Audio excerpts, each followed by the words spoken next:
yaitu Kristen dalam bahaya. Karena alasan inilah maka saya melakukannya, Bapak Ibu sekalian. Apa itu? Yang pertama, isu tentang kontroversi Alkitab kanon dan tentang ineransi Alkitab itu tidak bisa dianggap ringan. Karena Alkitab adalah sentral dari pengajaran gereja Tuhan. Betul kan? Martin Luther tahun 1517 ketika dia melakukan gerakan dari reformasi, dia mengatakan back to Bible. Tapi Bible yang mana? Kalau Bible-nya tidak kanon, Bapak Ibu sekalian, itu masalah besar. Kenapa? Karena orang Kristen itu sandaran nomor satunya, sentralnya adalah dari Alkitab. Mereka membaca Alkitab, mereka ingin mendapatkan suara Tuhan dari membaca Alkitab. Kemudian Alkitabnya ternyata salah-salah, Bapak Ibu sekalian. Yang kedua, jika dogma dan doktrin gereja dibangun dari Alkitab yang tidak kanon dan tidak ineransi, bisa disimpulkan bahwa semua dogma dan doktrin yang dibangun di atas dasar Alkitab yang tidak kanon itu dan tidak ineransi itu, ya, bisa jadi salah. Betul nggak? Kalau Anda ingin membuat obat, resepnya saja sudah salah. Obatnya masa Anda mau berharap dia itu bisa betul, Bapak sekalian? Kalau Anda membangun doktrin, membangun dogma gereja, Anda khotbah setiap minggu di gereja. Tapi ternyata ayat-ayat yang Anda baca itu harusnya tidak begitu. Berarti kita ini sedang memberitakan firman yang salah. Oleh sebab itu saya mengatakan, sepanjang kita menggunakan Alkitab yang tidak kanon, maka kekristenan berada dalam bahaya. Itu harus diselesaikan. Kalau tidak nanti jadi masalah sepanjang hidup. Bahkan setelah kita mati, sampai 1000, 2000 tahun lagi kalau Tuhan belum datang. Ini akan menjadi masalah besar. Assalamualaikum warahmatullahi wabarakatuh. Berjumpa lagi dengan Jadi HMC ya, channel yang mengedukasi dan menghibur. Pendeta Dr. Yonatan Purnomo, Ketua Bidang Biblika di BMPT KKI, Badan Musyawarah Perguruan Tinggi Kristen Indonesia, teman-teman. Ini adalah jabatan yang sangat bergengsi. Bisa dikatakan, Pendeta Dr. Yonatan Purnomo adalah orang yang paling mengerti tentang Biblika, tentang naskah asli, tentang teks dari Bible yang ada di Indonesia tentunya, di mana Pendeta Dr. Yonatan Purnomo kembali membuat geger, teman-teman. Kembali membuat kehebohan setelah beberapa bulan vakum, atau disuruh vakum ya. Kita tahu, beberapa bulan yang lalu, Dr. Yonatan Purnomo membuat heboh dengan pengakuannya, ya, dengan pengakuannya yang mengatakan bahwa Bible yang digunakan oleh teman-teman kita Kristen sekarang itu salah. Itu salah, teman-teman. Dan banyak sekali teman-teman, pendeta-pendeta yang ngamuk, marah dengan pengakuan jujur dari Dr. Yonatan Purnomo.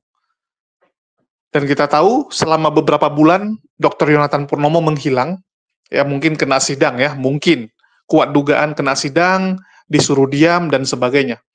Tetapi akhirnya Pendeta Dr. Yonatan Purnomo kembali angkat suara, teman-teman. Kembali angkat suara dengan mengatakan Kristen sedang dalam bahaya. Kenapa Kristen sedang dalam bahaya? Ya karena orang-orang Kristen menggunakan Bible, menggunakan kitab suci yang tidak kanon. Ya, tidak kanon itu artinya apa? Ya tidak asli, teman-teman.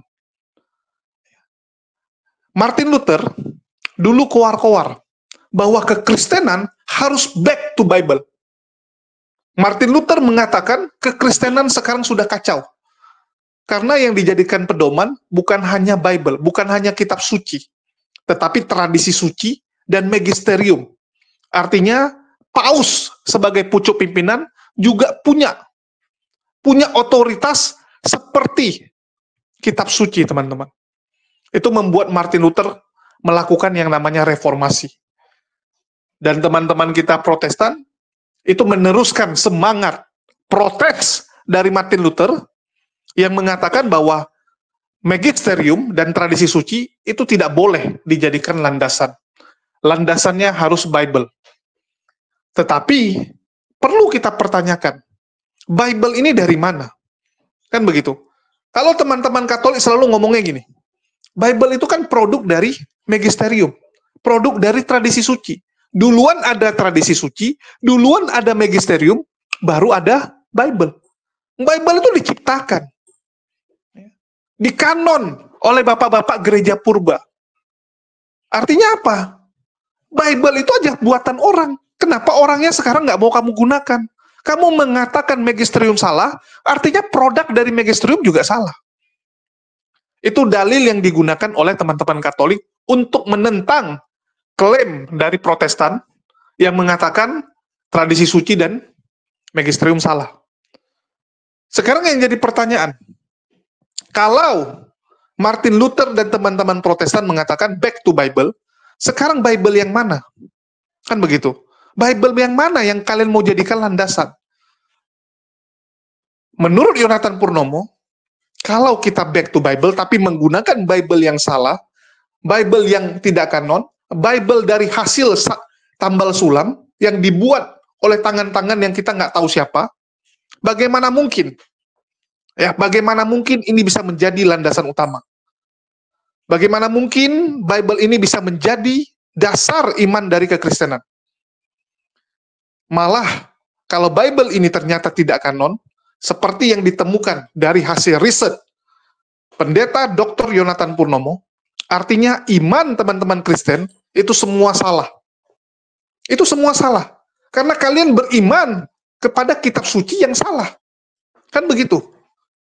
Dasarnya sudah salah. Artinya iman kalian pun akan salah. Nah, ini yang ingin disampaikan oleh Pendeta Dr. Yonatan Purnomo. Mengapa dia mengatakan bahwa Kristen sekarang ini sedang dalam bahaya. Kalau tidak mengakui, kalau tidak mau berubah, ya sudah, kita akan salah terus. Sampai generasi berikutnya, bahkan sampai hari kiamat. Yang ngomong bukan saya ya, Yonatan Purnomo, teman-teman. Jadi ini kalau diteruskan, ini akan salah terus nih, teman-teman. Seharusnya berani mengakui dengan jujur, ini salah nih, harus kembali. Ya, ini kalau diibarat gini, teman-teman. Ya, dari keturunan ke-1 salah, kedua salah, ketiga salah. Begitu di kita, ya, kita tahu bahwa kakek kita tuh salah. Bahwa kakek kita tuh salah mengambil sumber. Sekarang kita mau balikin nggak ke track yang benar, ke jalan yang benar? Kalau mau ya sudah, di generasi kita nggak apa-apa. Kita telan pil pahit tersebut. Kan begitu. Ini yang diinginkan oleh Yonatan Purnomo. Ya sudah, di generasi kita ini, kita mengakui salah. Mengakui bahwa selama ini kita salah. Mengakui kakek kita salah, semua salah di atas. Ya udah, kita kembalikan ke jalan yang benar, agar generasi yang akan datang menikmati hasil yang benar. Kita udah tahu nih kita salah jalan nih, teman-teman. Masa kita teruskan lagi? Nggak nyampe-nyampe. Ya sudah, kembalilah ke jalan yang benar. Walaupun berat. Walaupun itu akan mengguncang iman teman-teman Kristen. Ini Yonatan Purnomo yang ngomong ya. Ya sudahlah, pengakuan saja. Nah, dan ini akan menghebohkan teman-teman. Kita dengarkan dulu ya. Kenapa dibilang Kristen sedang dalam bahaya? Kembali jumpa dengan saya, Dr. Yonatan Purnomo, dari Biblikos Biblical Center, yaitu sebuah organisme non-profit yang bergerak di bidang pelayanan penginjilan, penerjemahan Alkitab, literatur, dan kajian teologi biblika non-doktrinal. Bapak Ibu sekalian, saya perlu memberikan alasan kepada Anda, Bapak Ibu sekalian. Ini sangat penting dan sangat krusial. Untuk itu, saya memberi judul di dalam bahasan ini, yaitu Kristen dalam bahaya. Karena alasan inilah maka saya melakukannya, Bapak Ibu sekalian. Apa itu? Yang pertama, isu tentang kontroversi Alkitab kanon dan tentang ineransi Alkitab itu tidak bisa dianggap ringan. Karena Alkitab adalah sentral dari pengajaran gereja Tuhan. Betul kan? Martin Luther tahun 1517 ketika dia melakukan gerakan dari reformasi, dia mengatakan back to Bible. Tapi Bible yang mana? Kalau Bible-nya tidak kanon, Bapak Ibu sekalian, itu masalah besar. Kenapa? Karena orang Kristen itu sandaran nomor satunya, sentralnya adalah dari Alkitab. Mereka membaca Alkitab, mereka ingin mendapatkan suara Tuhan dari membaca Alkitab. Kemudian Alkitabnya ternyata salah-salah, Bapak Ibu sekalian. Yang kedua, jika dogma dan doktrin gereja dibangun dari Alkitab yang tidak kanon dan tidak ineransi, bisa disimpulkan bahwa semua dogma dan doktrin yang dibangun di atas dasar Alkitab yang tidak kanon itu dan tidak ineransi itu, ya, bisa jadi salah. Betul nggak? Kalau Anda ingin membuat obat, resepnya saja sudah salah. Obatnya masa Anda mau berharap dia itu bisa betul, Bapak sekalian? Kalau Anda membangun doktrin, membangun dogma gereja, Anda khotbah setiap minggu di gereja. Tapi ternyata ayat-ayat yang Anda baca itu harusnya tidak begitu. Berarti kita ini sedang memberitakan firman yang salah. Oleh sebab itu saya mengatakan, sepanjang kita menggunakan Alkitab yang tidak kanon, maka kekristenan berada dalam bahaya.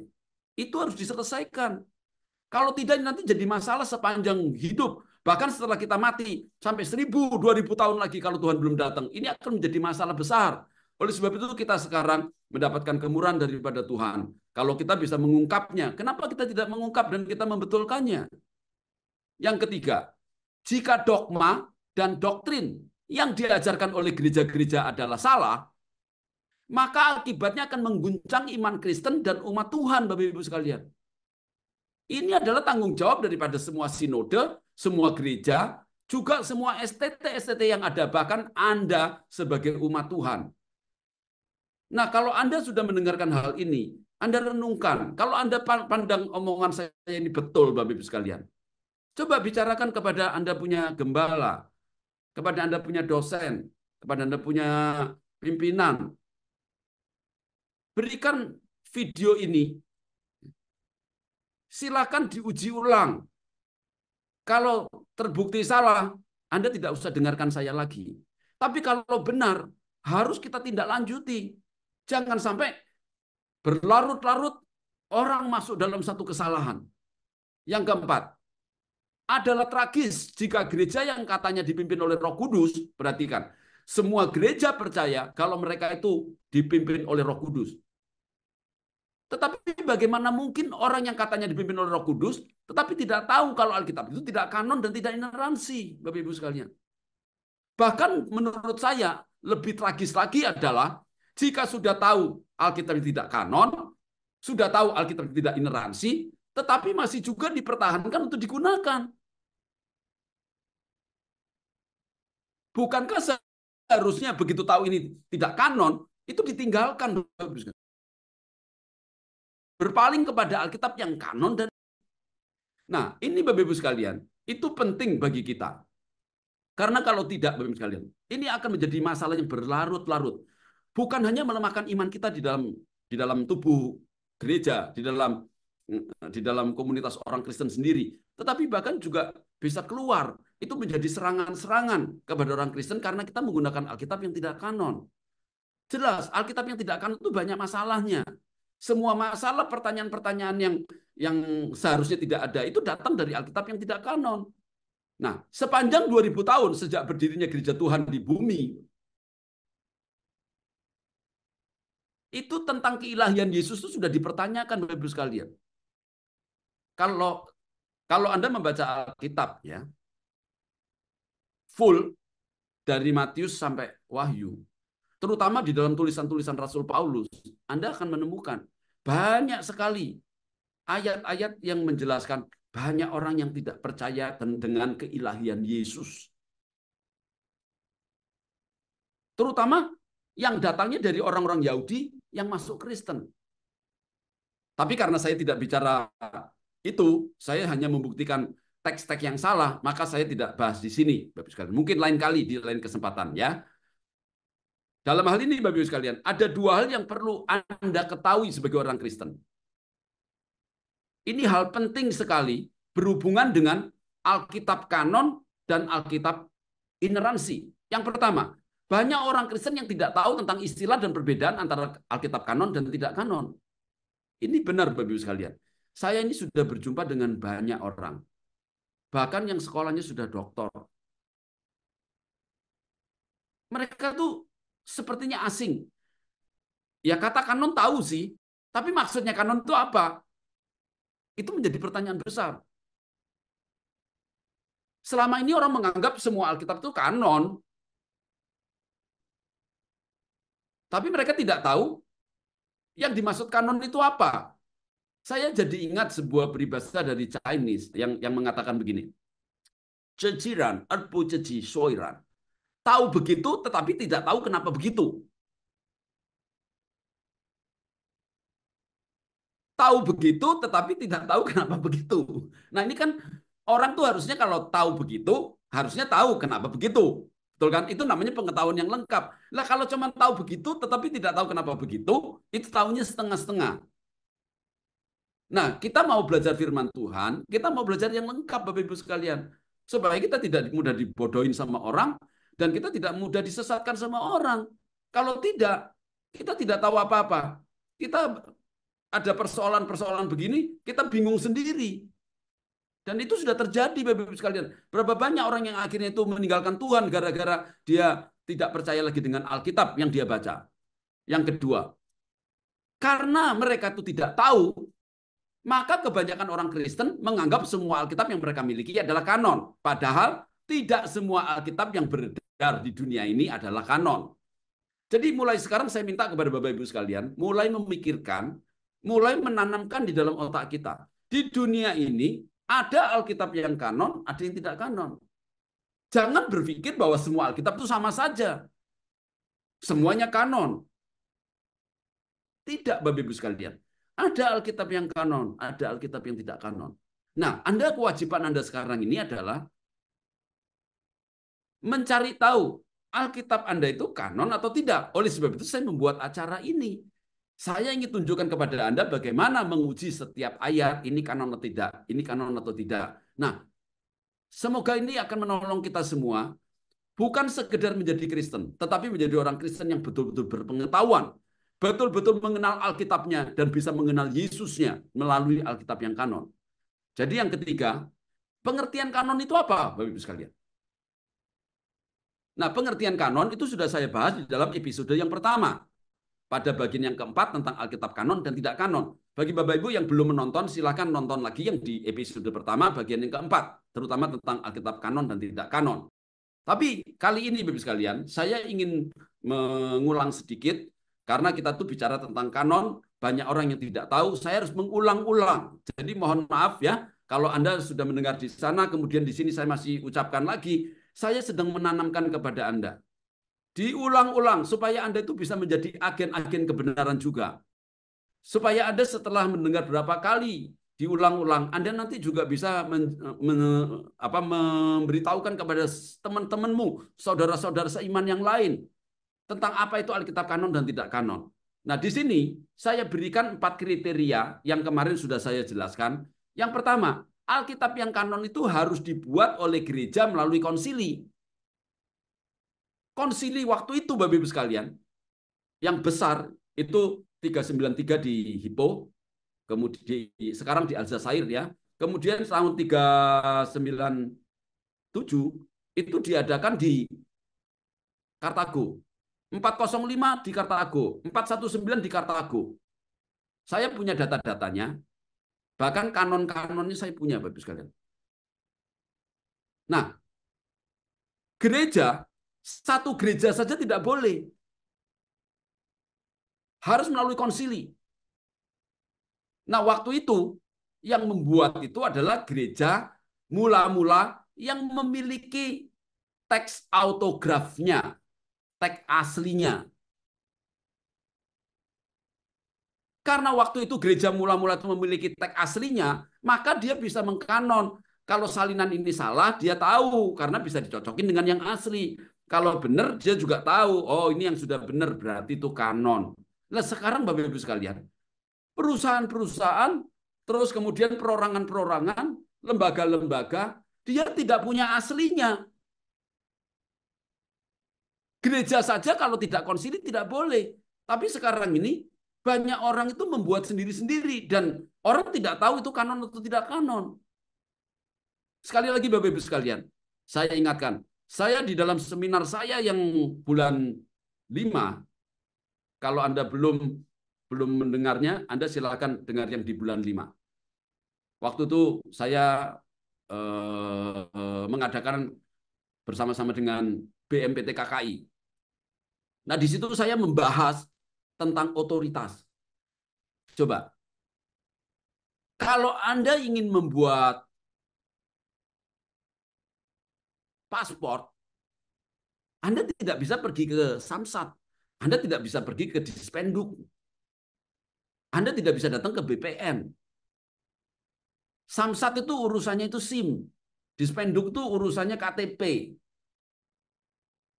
BPN itu urusannya surat tanah. Kalau Anda mau mengurus paspor, Anda harus ke imigrasi. Hanya imigrasi yang boleh buat, Bapak Ibu sekalian. Itu namanya otoritas. Nah, kepolisian, dia tidak punya otoritas membuat paspor, tapi dia boleh membuat SIM. Imigrasi tidak boleh. Itu namanya otoritas. Nah, sekarang pertanyaan saya, siapa yang memiliki otoritas untuk menentukan Alkitab itu kanon atau tidak kanon? Boleh nggak perorangan membuat? Perusahaan-perusahaan membuat? Kemudian lembaga-lembaga itu membuat? Waktu diadakan konsili,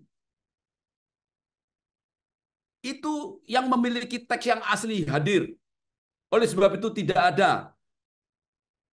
kitab kanon seri 1, seri 2, seri 3. Nggak ada, Bapak Ibu sekalian. Kanon sudah final, sudah selesai. Tidak mungkin ada lagi. Tapi kalau Anda lihat, itu kan abad keberapa? Itu kan abad ke-4, abad ke-5. Sudah selesai. Kanon sudah selesai abad ke-4, ke-5. Terakhir tahun 419, abad ke-5. Tiba-tiba abad 16, itu Desiderius Erasmus itu mengeluarkan Textus Receptus. Nah, dia itu siapa? Dia tidak mewakili gereja, tidak melalui konsili. Dia atas pesanan daripada percetakan. Kemudian itu membuat Textus Receptus. Ada 30 versi. Nah, dari segi otoritas saja sudah tidak cocok, Bapak Ibu sekalian. Dia tidak punya otoritas sama sekali. Saya juga tidak punya otoritas. Gereja manapun tidak punya otoritas. Kenapa? Karena dia tidak mempunyai yang asli. Nah, ini Bapak Ibu sekalian harus saya tekankan supaya Anda tuh mengerti kanon itu apa. Yang kedua, kalau yang pertama harus dibuat oleh gereja melalui konsili, bukan melalui perorangan atau perusahaan. Maka yang kedua, isinya harus sama dengan autografnya. Nah, Alkitab kanon ini Bapak Ibu sekalian, dinamakan kanon itu karena yang mengeluarkan gereja yang berotoritas. Yang kedua, isinya sama persis dengan autograf tulisan dari para rasul. Kalau ada satu saja yang salah, Bapak Ibu sekalian, itu tidak ineransi. Nah, kalau tidak sama, itu namanya tidak kanon.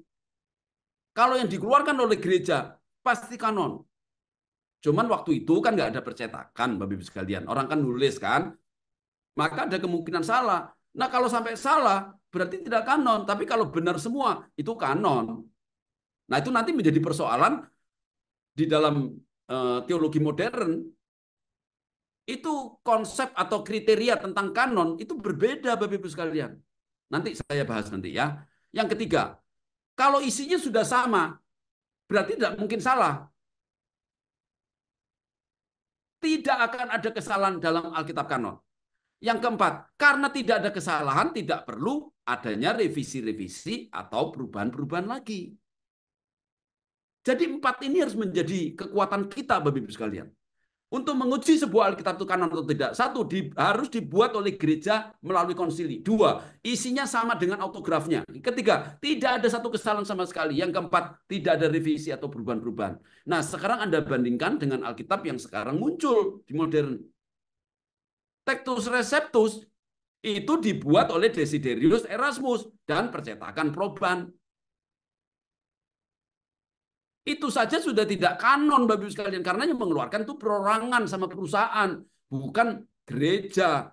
Lebih-lebih lagi ada 30 versi, tidak ada satupun yang sama persis. Nah, nanti Westcott and Hort itu dia bikin sendiri, di mix antara Vatikanus dan Sinaiticus. Apakah dia mewakili gereja? Tidak, Bapak Ibu sekalian. Seenaknya sama itu dirubah-rubah. Anda baca bukunya D.A. White. Anda baru tahu nanti di situ nanti. Itu sudah dijelaskan. Saya tidak perlu menjelaskan lagi. Anda baca bukunya sendiri saja. Nah, walaupun waktu itu dia tidak membandingkan antara Bizantin dengan Westcott and Hort, yang dibandingkan adalah Textus Receptus dengan Westcott and Hort.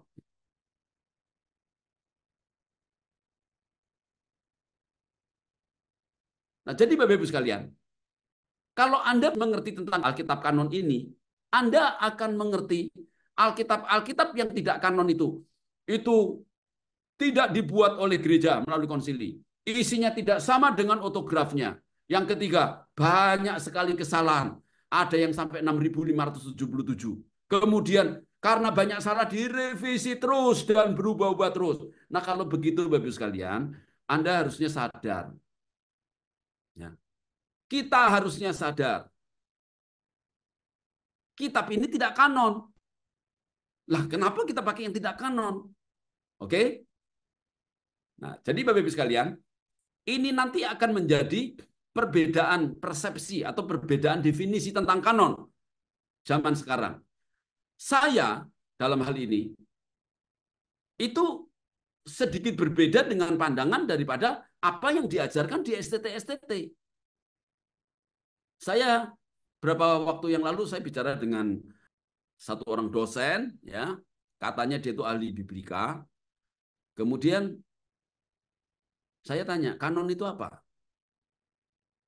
Setelah melalui pembicaraan yang panjang, kemudian saya beritahukan, yang kanon itu ada dua. Yang pertama itu tulisan asli dari para rasul. Tulisan asli dari para rasul itu tidak ada yang salah karena dipimpin oleh Roh Kudus. Nah, yang kedua saya bilang, yaitu salinan-salinan dari konsili yang isinya sama persis dengan autograf dari para rasul. Itu yang saya namakan juga kanon. Jadi kanon itu ada dua, Bapak-Ibu sekalian. Satu aslinya yang dibuat oleh para rasul. Yang kedua, salinan yang sama persis dengan autografnya. Lah kalau salinannya sama persis, masa kita tidak bilang kanon? Saya bilang kanon. Karena saya mengambil dari konsili, Bapak-Ibu sekalian. Yang sekarang saya pakai. Namanya teks Bizantin.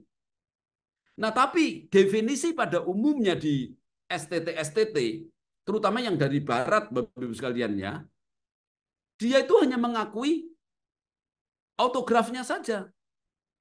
Makanya kadang-kadang agak membingungkan juga ya. Kalau kita tanya sama semua orang Kristen, kita tanya, Alkitab kita itu ineransi atau tidak? Artinya ineransi itu 100% benar, nggak ada salahnya, Bapak-Ibu sekalian. Pasti semua orang akan bilang, Alkitab itu ineransi, Alkitab Kristen itu nggak ada yang salah. Tapi begitu kita tunjukkan salahnya di sini, ini salah, ini salah, ini salah, nanti pasti ngeles. Ngelesnya gimana? Oh, yang tidak ada salahnya itu autografnya. Loh, saya tidak menyangkal autografnya pasti nggak salah. Tapi pertanyaan saya, ada nggak salinan yang sama persis dengan autografnya? Kalau tidak ada, Bapak-Ibu sekalian, berarti Tuhan itu tidak sanggup menjaga firman-Nya. Dia menjaga firman-Nya saja tidak sanggup. Akhirnya dulu bikinnya benar, akhirnya sekarang nggak ada satupun yang benar. Itu akan melemahkan iman kita. Betul nggak? Coba, kalau Tuhan tuh menjaga firman-Nya saja tidak sanggup, nggak ada satupun salinan yang benar, bagaimana Tuhan tuh bisa menjamin keselamatan kita? Menjaga firman-Nya saja sendiri tidak bisa. Oleh sebab itu, yang merah ini, Bapak-Ibu sekalian, kalau Anda lihat yang merah ini, itu tidak ada salinan yang sama persis dengan autografnya. Berarti semua salinan dianggap tidak kanon. Orang Barat begini, karena yang Barat dia mendapatkan salinan-salinan manuskrip-manuskrip yang tidak jelas dari mana. Contohnya, Tischendorf itu mengambil dari punyanya Sinaiticus ketika dia melakukan 3 kali perjalanan ke Gunung Sinai di Mesir sana, di Biara Santa Katarina. Kalau tidak salah yang pertama 1843 atau 44, kemudian dia pergi lagi tahun berapa itu, kemudian yang terakhir itu tahun 1859, nah dia mendapatkan lengkap semuanya akhirnya. Dapatnya di mana? Di tempat sampah, Bapak Ibu sekalian. Mungkin nggak firman Tuhan ada di tempat sampah. Yaitu karena tidak kanon, maka dibuang. Itu diambil sama dia, dibawa, dicetak lagi. Nah setelah dicetak, Bapak Ibu sekalian, dipakailah sama Westcott and Hort. Persoalannya sekarang begini, kalau Anda menemukan satu Alkitab, anggaplah kitab yang kuno, tapi Anda tidak punya yang aslinya, Anda bisa nyocokin nggak kalau itu betul atau tidak?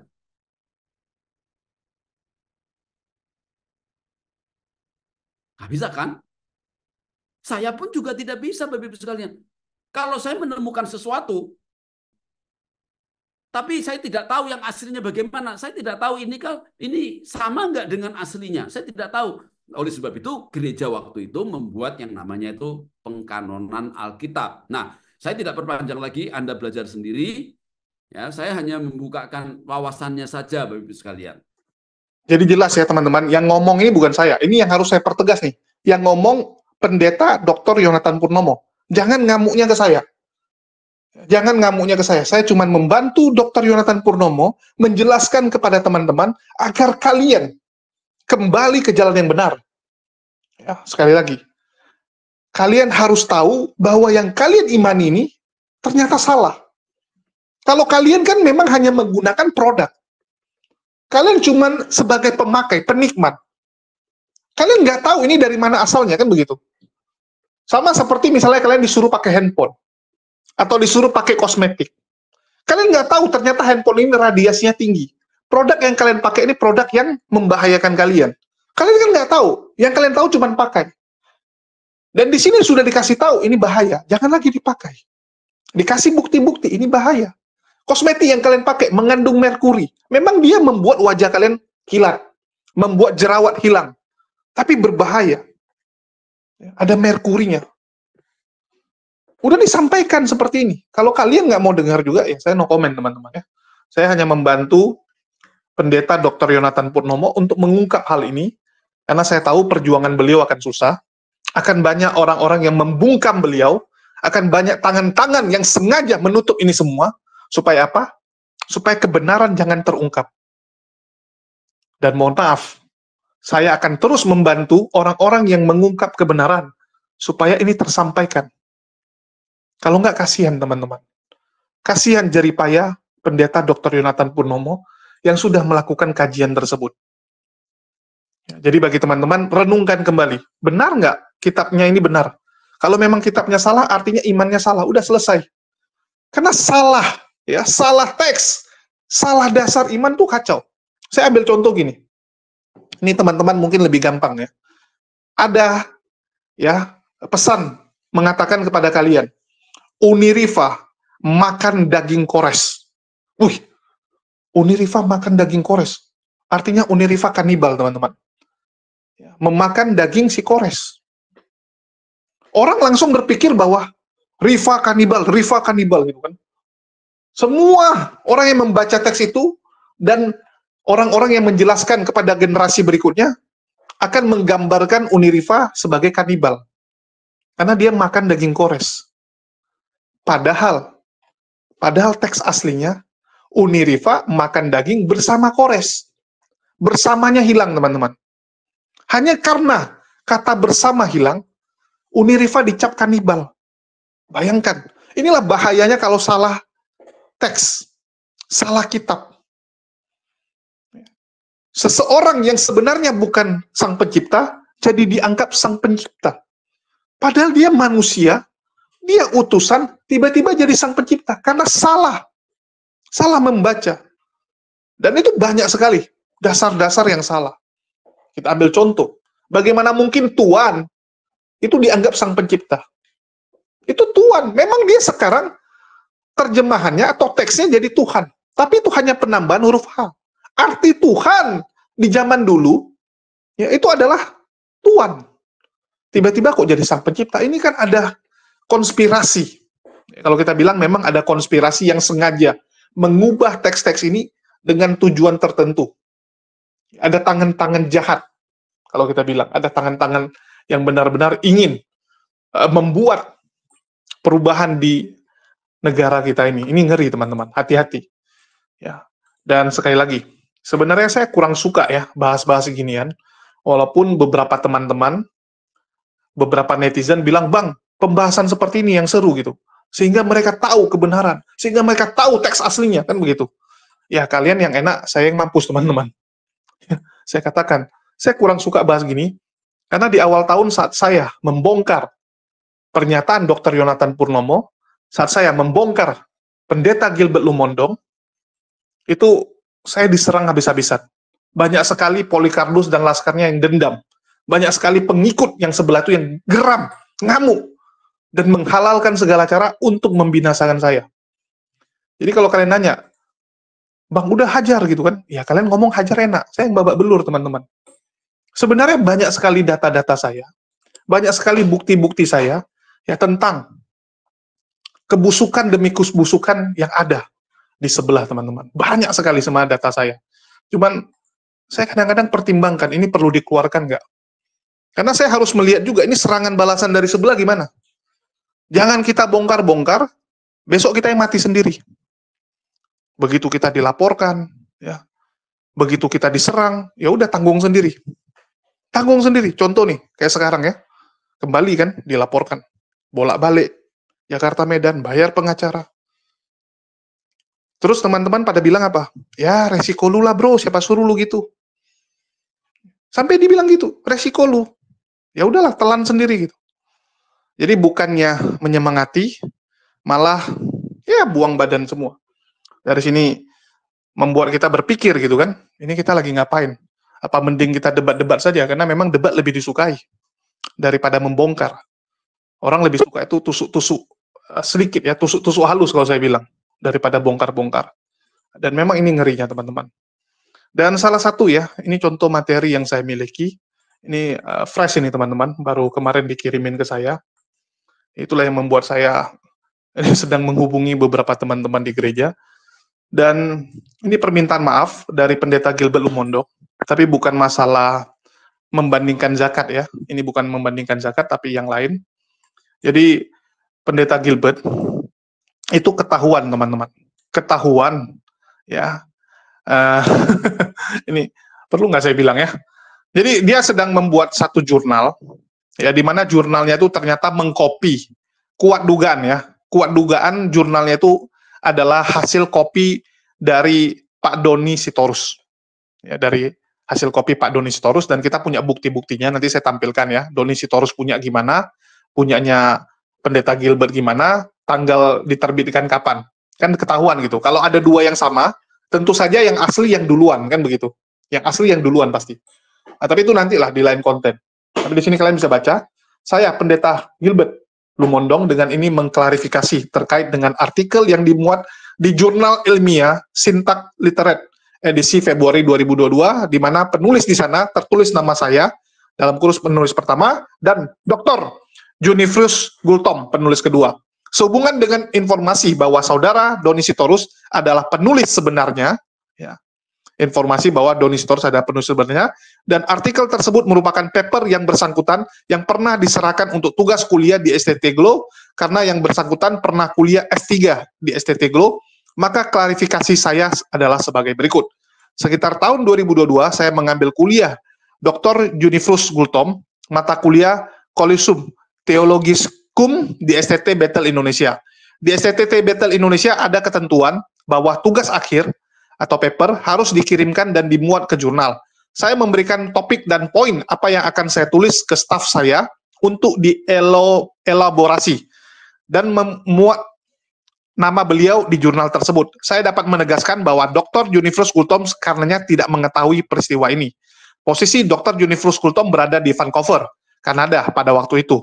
Memang dimungkinkan penelitian bersama antara dosen dan mahasiswa, tentu dengan prosedur yang benar. Di sini saya menyatakan permohonan maaf kepada Dr. Junifrus Gultom karena saya tidak melakukannya dengan benar. Selanjutnya saya sudah meminta maaf, meminta staf saya menghubungi redaktur jurnal tersebut agar di take down, dan saya akan berkomunikasi selanjutnya kepada saudara Doni Sitorus. Sekali saya memohon maaf kepada Dr. Junifrus Kultom untuk hal ini. Jakarta, 27 September 2024, Pendeta Gilbert Lumondong ya. Masih sangat fresh, tanggal 27 September 2024. Ya, sama banyak teman-teman hal-hal yang saya temukan, ya, banyak bagaimana konspirasi demi konspirasi, bahkan kasus Pendeta Gideon, ya. Kasus Pendeta Gideon tuh sampai kepada saya, bukti-bukti chat, rekaman dan sebagainya. Saya disuruh untuk bantu terbitkan. Ya, jadi ada beberapa teman-teman Kristen tuh bilangnya kalau di internal kami nggak mungkin nih. Ya, kalau dari Kristen nggak mungkin mengungkap hal ini. Ya, nggak mungkin. Mereka pasti akan benam atau tutupi. Itulah mereka meminta tolong kalau bisa saya yang viralkan. Ya, saya yang viralkan. Cuman saya bilang, ya ini resiko nyawa teman-teman. Ya, saya bilang, wah, kalian suruh saya viralkan, ini resikonya nyawa. Bahaya bagi saya. Jadi saya bilang, udahlah, nggak usah lah. Ya, karena nanti kalau ada apa-apa, ya seperti saya bilang, mati sendiri teman-teman. Ya, kita bongkar-bongkar yang sebelah, ujung-ujungnya kita yang tewas sendiri. Jadi mending nggak usah. Ya, tapi yang kecil-kecil mungkin kita akan kupas ya, yang istilahnya ya pinggir-pinggirannya dulu lah kita kasih lihat ke kalian. Kalau memang nanti saatnya siap, memang kitanya sudah kuat, sayanya sudah sanggup, mungkin kita akan bongkar. Ya, tapi kita juga tahu diri lah, kita harus mengukur kekuatan. Buktinya nih kita dihantam sama mereka aja babak belur ya. Babak belur teman-teman, jujur saya katakan. Ya, setengah mati saya hadapinya. Kenapa? Ya kita harus hadapi sendiri. Kalau ada teman-teman bilang, loh kan punya kenalan ini, kenalan itu. Bro, saat kita susah, apa lu pikir semua orang siap mati demi lu? Ya nggak mungkin gitu. Mereka juga punya masalahnya. Ya, si A, si B, si C yang kalian sebut juga punya masalah, ya punya hal yang harus mereka urusin. Dan nggak mungkin mereka mati-matian demi lu. Siapa lu kan gitu. Jangankan itu ya, jangankan teman-teman. Kita lihat, keluarga saja kadang-kadang bisa kabur di saat kita lagi terpuruk. Apalagi teman. Jadi, kita harus realistis lah melihat kondisi ini. Dan saya bersyukur masih diberikan penonton-penonton yang luar biasa, yang sampai detik ini masih mensupport saya, masih mendukung, masih mendoakan saya. Jadi sekaligus saya ucapkan terima kasih juga buat para penonton yang ada di channel ini. Kalian luar biasa. Ya, kalianlah keluarga saya yang mendukung dan membantu saya. Oke, jadi itu aja yang mau saya sampaikan. Dan untuk Dr. Yonathan Purnomo, ya, untuk Dr. Yonathan Purnomo, terus semangat. Ya, Anda sedang ada di jalan yang benar. Ungkaplah kebenaran itu, walaupun pahit. Walaupun itu bisa membuat heboh. Ya, meruntuhkan iman orang. Meruntuhkan teman-teman semua ini, yang selama ini kan sudah terlalu girang kan. Ya, inilah resiko. Ya, resiko. Tapi saya yakin Dr. Yonathan Purnomo siap dan kuat untuk menghadapi ini semua. Kalau kita bagian support-support aja ya, kita bagian membantu, memberitakan. Oke, sekian dari saya. Makasih buat teman-teman semua yang udah nyimak dan mendukung channel ini. Makasih buat semuanya. Di akhir kata saya ucapkan, wassalamualaikum warahmatullahi wabarakatuh. Sampai jumpa di konten-konten kita berikutnya.